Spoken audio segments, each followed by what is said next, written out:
আপনারা অনেকেই মনের মধ্যে বড় আশা নিয়ে আপনার আশার নামাজের পরেই আপনারা বসে আছেন যে কি চমক দেখা যায়, এই অপেক্ষাও আছেন, ঠিকই না? ইনশাআল্লাহ আমি আজকে যে আয়াত তেলাওয়াত করেছি যুগে যুগে ইসলামকে নস্যাৎ করার জন্য, আল্লাহর জমিন থেকে বিদায় করার জন্য, তাফসীর মাহফিল বন্ধ করার জন্য কিছু কুচক্রী মহল যুগে যুগে কাজ করে আসছে, বর্তমান কাজ করে কথা ঠিক না?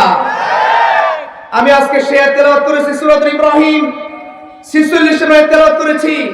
আমি সেই আয়াতের অনুবাদ করেই আমি সংক্ষিপ্ত কিছু উদাহরণ এবং সংক্ষিপ্ত কিছু আলোচনা পেশ করব, যেটা দুর্গাপুর মানুষের জন্য শুধু নয়, মধুপুর উপজেলা শুধু নয়, টাঙ্গাইল জেলার এই ঐতিহ্যবাহী তাফসীর মাহফিলের সকল শ্রোতাদের জানার দরকার আছে, কথা ঠিক না? আপনাদের প্রাণ ভরে যাবে ইনশাআল্লাহ। আজকে একটু জোরে জোরে আলহামদুলিল্লাহ। শুধু বলবেন যে মুখেই বলতেছে না, আপনারা দেখবেন প্রধান অতিথি বিশেষ মেহমান যখন আসবেন সাথে চলে আসবেন ইনশাআল্লাহ। আমি আপনাদের সামনে যে তেলাওয়াত করেছি তার অর্থ হচ্ছে তারা তাদের রব সব রকমের চক্রান্ত করে দেখেছে, কিন্তু তাদের প্রত্যেকটি চক্রান্তের জবাব আল্লাহর কাছে ছিল, কথা বলেন ঠিক কিনা? যদিও তাদের চক্রান্তগুলো এমন পর্যায়ে ছিল যাতে পাহাড় টলে যেত, এরপরেও আল্লাহ রাব্বুল আলামিন সকল ষড়যন্ত্রকে রুখে দিয়েছেন, কথা বলেন ঠিক কিনা? আমি এই আয়াতের উপরে সংক্ষিপ্ত কিছু কথা বলবো ইনশাআল্লাহ। যদি আপনি একটু দোয়া করেন আল্লাহ কবুল করুন, জোরে বলুন আল্লাহুম্মা আমিন। আজকে বাংলাদেশ শুধু নয়, সারা বিশ্বে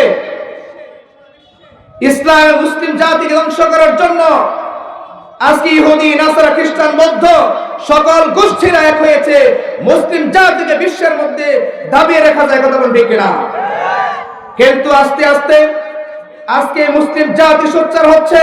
সারা বিশ্বের মুসলিম জাতি আজকে আল্লাহ রাব্বুল আলামিনের কাছে ধর্ণা দিয়েছে। কোন জায়গা নাই, একমাত্র জায়গা হচ্ছে আল্লাহর কাছে। আল্লাহ যদি সাহায্যকারী হয়ে যায়, গোটা মুসলিম জাতি আজকে মাথা দাঁড়াতে পারবে, কারণ ঠিক না? সুতরাং মুসলিম জাতিকে আল্লাহ রাব্বুল আলামিন সাহায্য শুরু করেছেন। আল্লাহ রাব্বুল আলামিন অচিরেই মুসলিম জাতিকে বিজয় দান করবেন। মুসলিম জাতি সারা বিশ্বে মাথা উঁচু করে দাঁড়াবে ইনশাআল্লাহ, কারণ ঠিক না? আল্লাহ রাব্বুল আলামিন বলেছেন, ওয়ামাকারু মাকারাল্লাহু আল্লাহু খায়রুল মাকিরিন।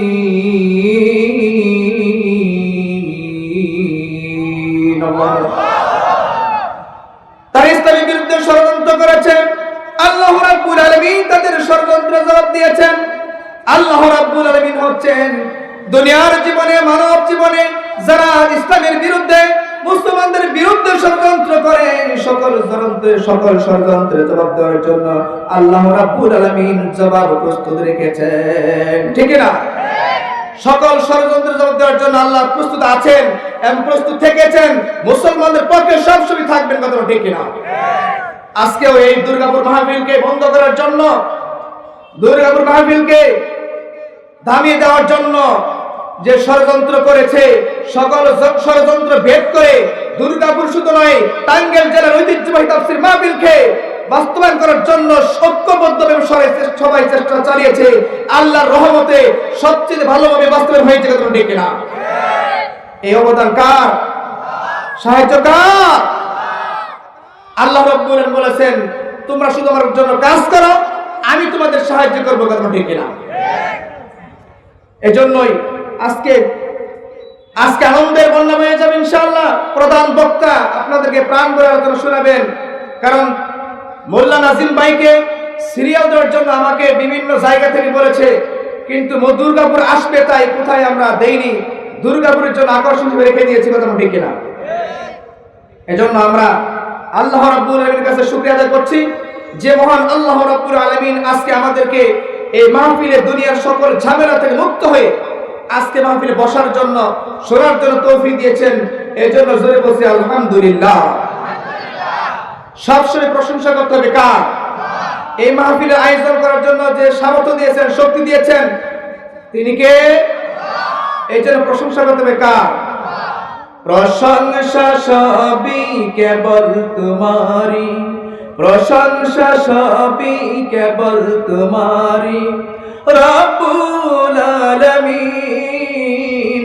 দয়ালু মেহেরবান করুণা ও ফুরান, দয়ালু মেহেরবান করুণা ও ফুরান, আর কেহ নয় তুমি মালিক শেষ বিচারের দিন, শেষ বিচারের দিন। কথা বল ঠিক কিনা? এই জন্য প্রশংসা করতে হবে কার? আল্লাহর। এই জন্য আজকের মাহফিলে যিনি চমক দেখানোর জন্য তৌফিক দিচ্ছেন তিনি কে? কোন মানুষের ক্ষমতা নয়, কোন ব্যক্তির নয়, এটা সব ক্ষমতা কার? আল্লাহ। এই জন্য আল্লাহর কাছে আমরা প্রশংসা করে নিলাম। আল্লাহ রাব্বুল আলামিন আমাদেরকে মৃত্যু পর্যন্ত যেন কোরআনের সাথে, আলেমদের সাথে, তাফসীর মাহফিলের সাথে থাকার জন্য সকলকে তৌফিক দান করে। সবাই বলুন আল্লাহুম্মা আমিন। দরুদ এবং সালাম পেশ করছি বিশ্ব নবী সাইয়্যিদুল মুরসালিন, খাতামুন নবিয়্যিন, আশরাফুল আম্বিয়া, যাকে আল্লাহ রাব্বুল আলামিন পৃথিবীর মধ্যে শ্রেষ্ঠ করে সৃষ্টি করেছেন, খাতামুন নবিয়্যিন করেছেন, সেই নবীর শানে দরুদ এবং সালাম। সবাই বলছি সাল্লাল্লাহু আলাইহি ওয়াসাল্লাম। আল্লাহ রাব্বুল আলামিন এই কোরআনুল কারীমকে শ্রেষ্ঠ ন্যায় বিচারের মানদণ্ড করে আল্লাহ দুনিয়া পাঠিয়েছেন। কথা বলেন ঠিক কিনা? এই কোরআনের চাইতে সঠিক ন্যায় বিচারের জন্য মানদণ্ড, সংবিধান কোন কিতাব পৃথিবীতে আসে নাই, ভবিষ্যতে আসবে না। কথা বলেন ঠিক কিনা?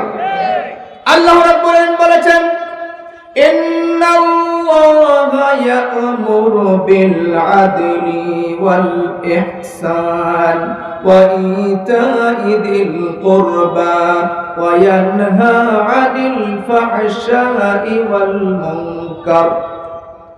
আল্লাহ রাব্বুল আলামিন নিশ্চয়ই তিনি আদেশ দিচ্ছেন তোমাদেরকে সৎ ন্যায় বিচার করার জন্য। অন্য জায়গায় আল্লাহ বলেছেন, ই'দিলু হুয়া আকরাবুল লিত্তাকওয়া, তোমরা মানব সমাজে ন্যায় বিচার করো, এটাই হলো তাকওয়ার জন্য সবচেয়ে নিকটবর্তী গুণাবলী। সুবহানাল্লাহ। তাহলে ন্যায় বিচার করাই হলো সবচেয়ে গুরুত্বপূর্ণ কাজ এবং এটা তাকওয়ার জন্য সবচেয়ে নিকটবর্তী। কারণ যে মানুষ ন্যায় বিচার করে, ন্যায় কথা বলে, ন্যায় কাজের আদেশ দেয়, অন্যায় কাজ করে না, তার চাইতে ভালো মানুষ পৃথিবীতে হতে পারে না। কথা ঠিক কিনা? আল্লাহ রাব্বুল আলামিন বিশ্ব নবীকে ন্যায় কথা বলার জন্য, ন্যায় কাজ করার জন্য এবং অন্যায়কে প্রতিরোধ করার জন্যই আল্লাহ সুবহানাহু ওয়া তাআলা বিশ্ব নবীকে পাঠিয়েছেন। কথা ঠিক কিনা? অন্য কোনো উদ্দেশ্য নয়। এবং রিসালাত দায়িত্ব দিয়ে আল্লাহ রাব্বুল আলামিন পাঠিয়েছেন। আল্লাহ রাব্বুল আলামিন বলেছেন, ওয়াল্লাযী আরসালা রাসূলাহু বিল হুদা ওয়া দীনিল হাক্কি লিইয়ুযহিরাহু আলাদ-দীনি কুল্লিহি ওয়ালাউ কারিহাল মুশরিকুন।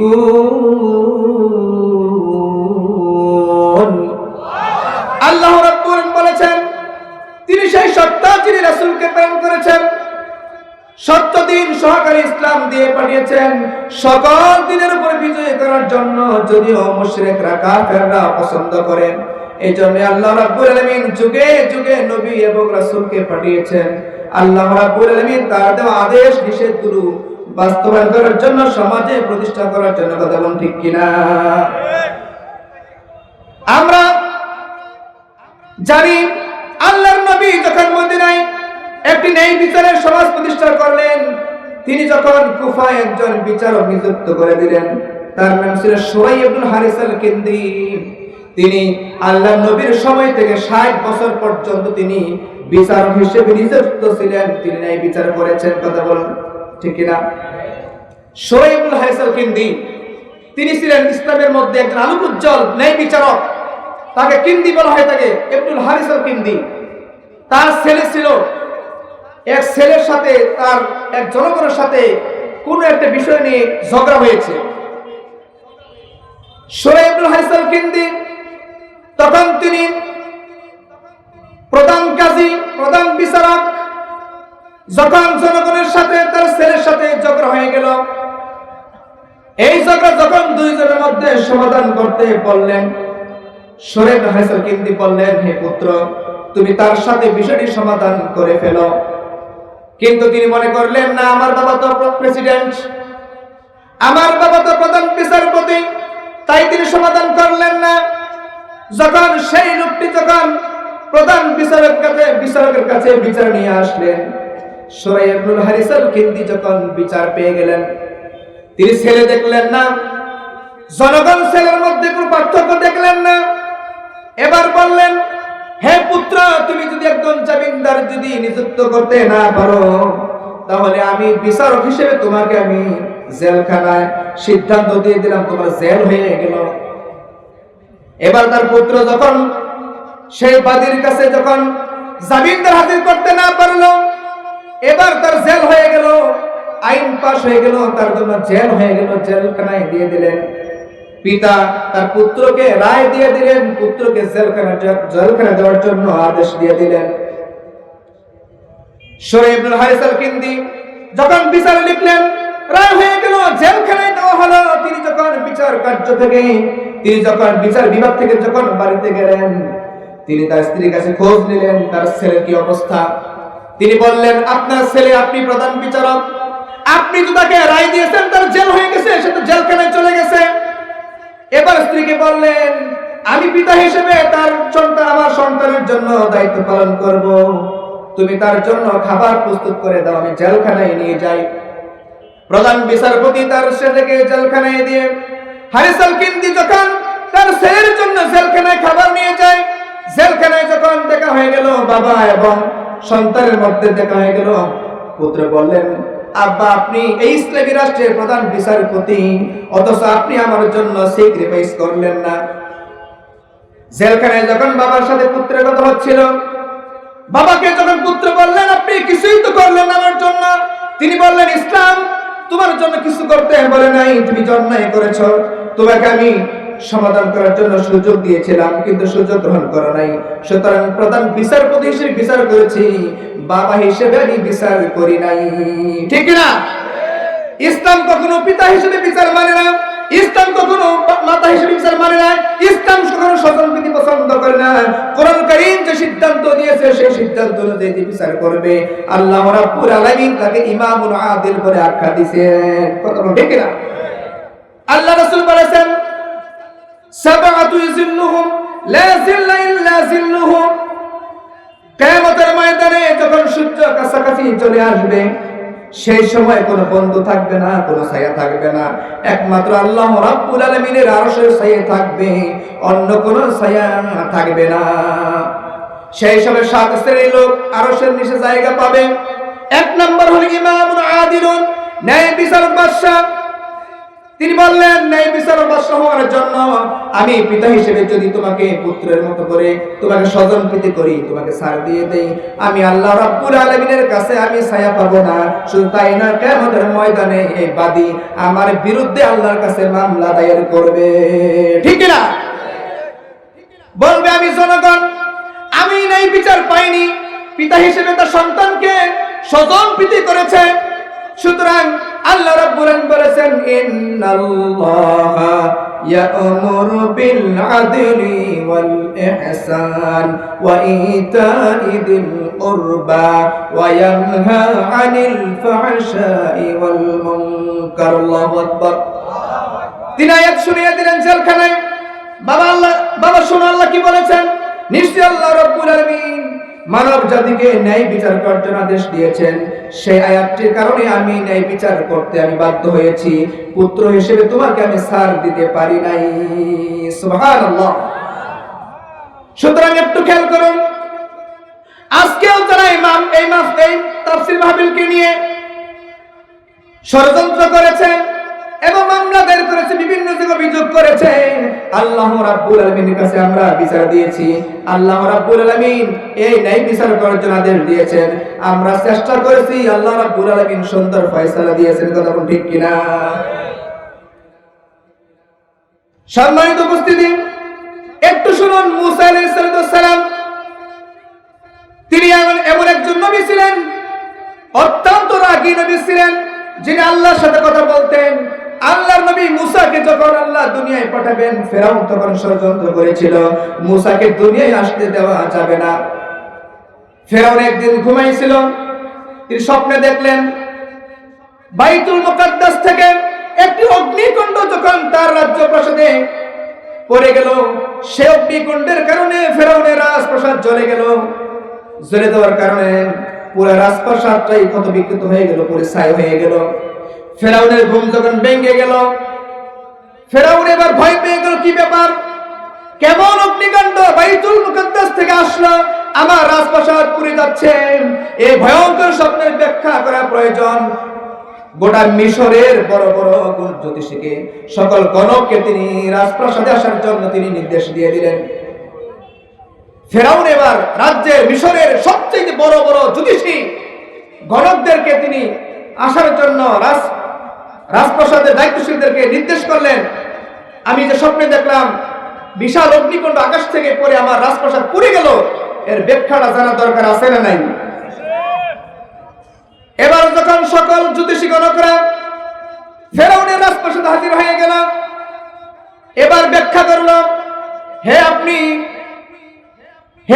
ফেরাউন, আপনি যে স্বপ্নে দেখেছেন, আপনি খোদা দাবি করেছেন, আনা রাব্বুকুমুল আ'লা, আমি হলাম বড় খোদা, আমি হলাম বড় রব। আপনি যে স্বপ্নে দেখেছেন, স্বপ্নের ব্যাখ্যা হলো এটাই, কিছুদিনের মধ্যেই দুনিয়াতে এমন একজন সন্তান আগমন করবে, এমন একজন সন্তান মহামানব আগমন করবেন, যিনি আল্লাহ রাব্বুল আলামিনের পক্ষ থেকে মনোনীত হবেন। তিনি আপনার রাজপ্রাসাদকে তিনি খতম করবেন, আপনার ক্ষমতা পতন হয়ে যাবে, সেই লোকটির শাসন প্রতিষ্ঠিত হয়ে যাবে, আল্লাহর দেওয়া বিধিবিধান তিনি দুনিয়ায় কায়েম করবেন। সুবহানাল্লাহ। জ্যোতিষীদের স্বপ্নের ব্যাখ্যা যখন ফেরাউন শুনল, এবার ভিতরে 12টা বেজে গেছে। কয় কি, কেমন সন্তান দুনিয়া আগমন করবে, যে সন্তান এসে আমাকে হত্যা করবে না, শুধু আমার শাসন ক্ষমতা পতন করে দিবে, সেই সন্তান দুনিয়ায় আসতে দেওয়া যাবে নাকি? যে স্বপ্ন দেখছে, এই স্বপ্ন যদি বাস্তবায়ন হয়, তো ফেরাউন ক্ষমতাশীল আর নিজেও মারা যাবে। সেই স্বপ্নের ব্যাপারে বাস্তব পদক্ষেপ নেওয়া দরকার আছে না নাই? ফেরাউন মনে করেছে বাস্তব পদক্ষেপ নেওয়া দরকার। এবার কি পদক্ষেপ নিয়েছিল? আল্লাহ রাব্বুল আলামিন বলেছেন সূরা কাসাসের মধ্যে, নাতলু আলাইকা নাবাই মূসা ওয়া ফিরআউনা বিল হাক্কি লিকাওমিন ইউমিনুন। আল্লাহ রাব্বুল আলামিন বলেন, নাতলু আলাইকা নাবাই মূসা, হে নবী, আপনার কাছে মূসার সংবাদ পৌঁছিয়ে দিলাম, মূসার ঘটনা পৌঁছিয়ে দিলাম। ফেরাউনের সাথে যা ঘটেছিল সত্য সহকারে যেন মুমিনরা শিক্ষা গ্রহণ করতে পারে, তাফসীর মাহফিলের শ্রোতারা যেন বুঝতে পারে কি ঘটনা ঘটেছিল। কথা বল ঠিক কিনা? ফেরাউন বলেছিল মূসাকে আসতে দেওয়া যাবে না। ঠিক যুগে যুগে নমরুদের মতো, ফেরাউনের মতো ইসলাম বিরোধী শক্তি থাকবে, যারা চেষ্টা করবে মাহফিল হতে দেওয়া যাবে না, কোরআনে মাহফিল হতে দেওয়া যাবে না, এরকম শত্রু থাকবে না কি থাকবে না? কিন্তু আল্লাহ রাব্বুল আলামিন মূসাকে দুনিয়ায় আনতে পারছেন কি পারেন নাই? জোরে বলেন, পারছেন কি পারেন নাই?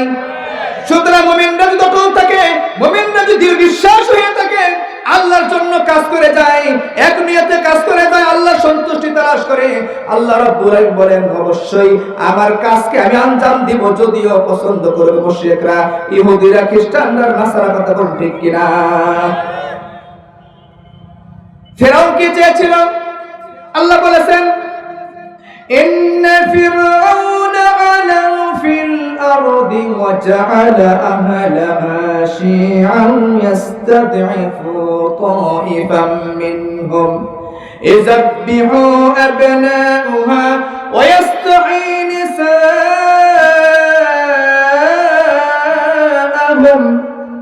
ইন্নাহু কানা মিনাল মুফসিদিন।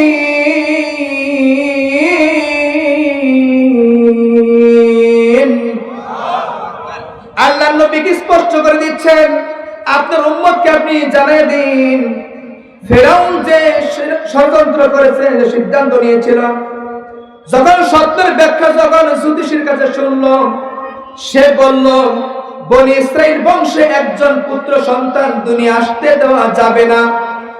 সকল কন্যা সন্তানকে জীবিত রাখো, সকল পুত্র সন্তানকে তোমরা হত্যা করে ফেলো। নাউজুবিল্লাহ। নবীরা কখনো মহিলা মানুষ হয় না, কথা ঠিক কিনা? নবীরা কি মহিলা হয় না পুরুষ হয়? ফেরাউন ছিল কিপ্তি বংশের আর মূসা ছিল বনী ইসরাঈল বংশের। এর জন্য ফেরাউন সিদ্ধান্ত নিল কিপ্তি বংশের কোন সন্তান হত্যা করা যাবে না, বনী ইসরাঈল বংশের সকল পুত্র সন্তানকে হত্যা করে ফেলে। ইযাববিহু আবনাহুম, সকল সন্তানকে হত্যা করো এবং নারীদেরকে জীবিত রাখো। এবার ফেরাউনের সিদ্ধান্ত মোতাবেক তিনি বললেন সন্দেহ দূর করার জন্য, যদি আইসেই থাকে, যেই দিন স্বপ্নের ব্যাখ্যা করা হলো সেই দিন পর্যন্ত চিন্তা করলেন না, আগের চিন্তা করলেন আগেও যদি বনী ইসরাঈল বংশের কোন সন্তান এসে থাকে সেটাকেও হত্যা করে ফেলো, সাইজ করে ফেলো, একটাও রাখার দরকার নাই।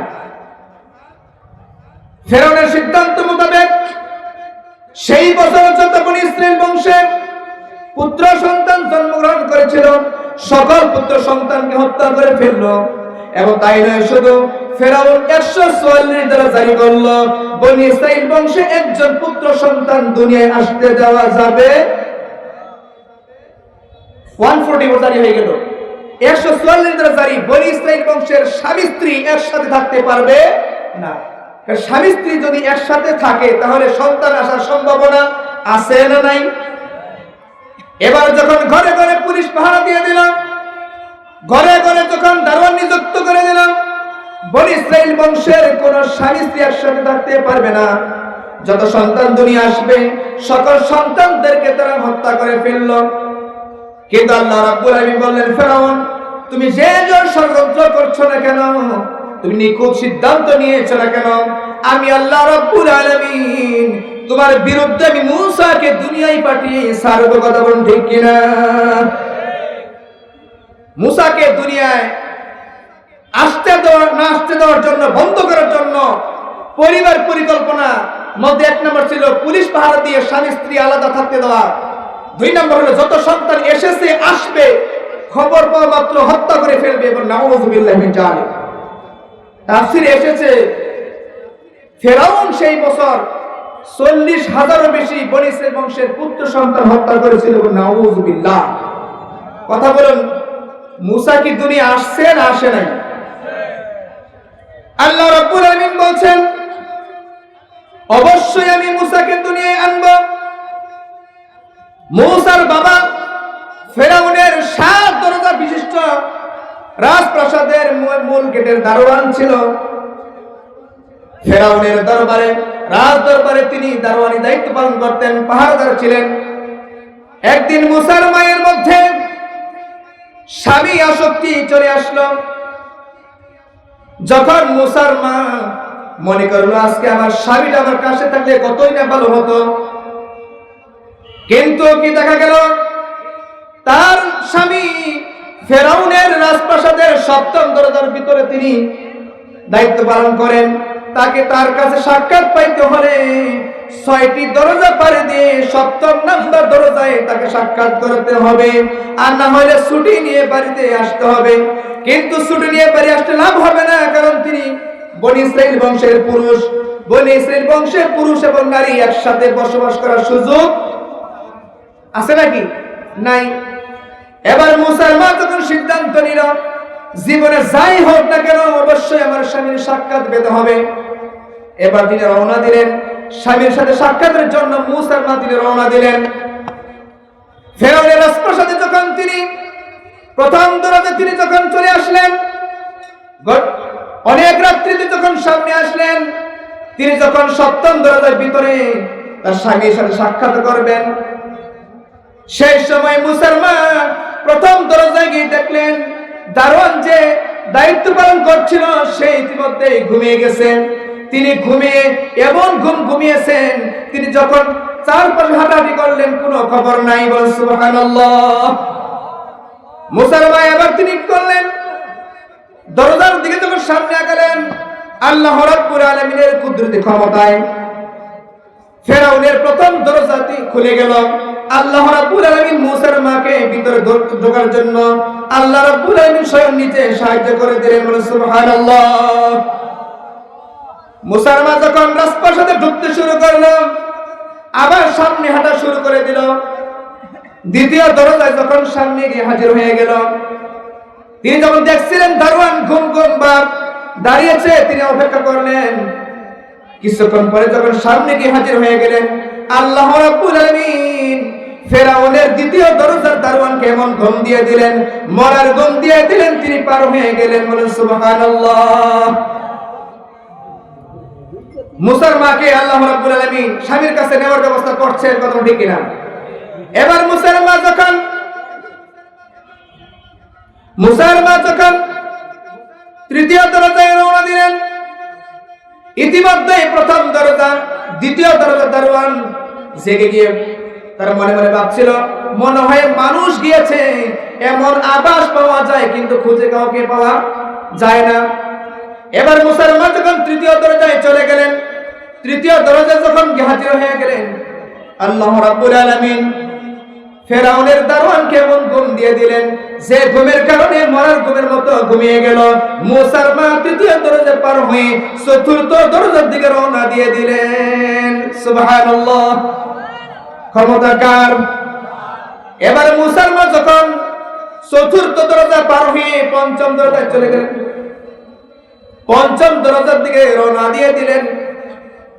পঞ্চম দরজার কাছে যখন চলে গেলেন, আল্লাহ রাব্বুল আলামিন মুসার মাকে সামনের দিকে নিয়ে যাচ্ছেন, অন্যদিকে ফেরাউনের দারোয়ানকে তিনি ঘুম দিয়ে দিচ্ছেন। পঞ্চম দরজার দারোয়ান এমন ঘুমিয়ে গেল। আল্লাহ রাব্বুল আলামিন মুসার মাকে বলেন, সামনের দিকে আগাও, আমি আল্লাহ রাব্বুল আলামিন তোমাকে সাহায্য করব। সুবহানাল্লাহ। পঞ্চম দরজায় হাজির হয়ে গেল।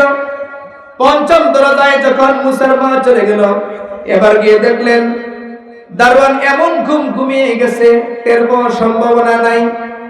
তিনি সামনের দিকে আগালেন।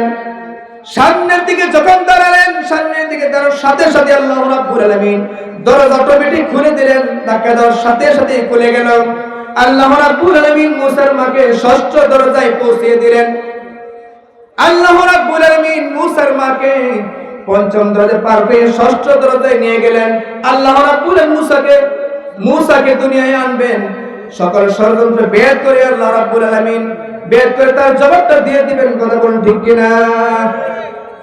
এবার মুসার মা যখন ষষ্ঠ দরজায় পার হয়ে সপ্তম দরজায় হাজির হয়ে গেলেন, হাজির হয়ে দেখলেন তার স্বামী মূল গেটের দায়িত্ব পালন করছেন। কারণ হচ্ছে তিনি বিশ্বস্ত ছিলেন। মুসার বাবাকে তিনি ফেরাউন যে দায়িত্ব দিয়েছে, মুসার কাছে বিশ্বস্ত ছিল, কারণ শক্তিশালী ছিল, যার কারণে সপ্তম গেটের মধ্যে দায়িত্ব দিয়েছিলেন, ঠিক না? যদি বিশ্বস্তই না থাকতো, ফেরাউনের যদি আশ্বস্ত না থাকতো, তাহলে অবশ্যই মূল গেটের দায়িত্ব মুসার বাবাকে দিতেন না, কথা ঠিক না? এবার মুসার মা যখন সপ্তম দরজায় গিয়ে হাজির হয়ে গেলেন, আল্লাহ রাব্বুল আলামিন স্বামী ও স্ত্রীর মধ্যে সাক্ষাৎ করে দিলেন। কোথায়? ফেরাউনের রাজপ্রাসাদে। যে ফেরাউনের রাজপ্রাসাদে ফেরাউন বসবাস করে, যেখানে পৃথিবীর কোনো প্রাণী, পশু পাখি, কোনো মানুষ অনুমতি ছাড়া যেতে পারে না, অথচ আল্লাহ রাব্বুল আলামিন তার নবীকে দুনিয়া আনবেন, তার মাকে সেখানে পৌঁছিয়ে দিলেন, ঠিক না?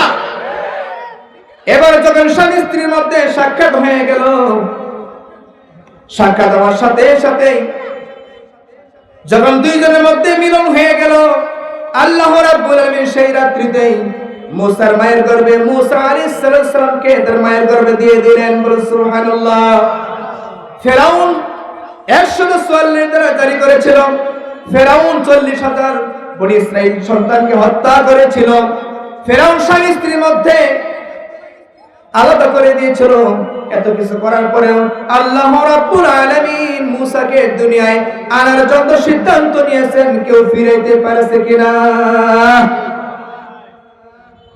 সুতরাং যুগে যুগে নবী আম্বিয়া আলাইহিস সালামদেরকে নিয়ে যা ষড়যন্ত্র করবে,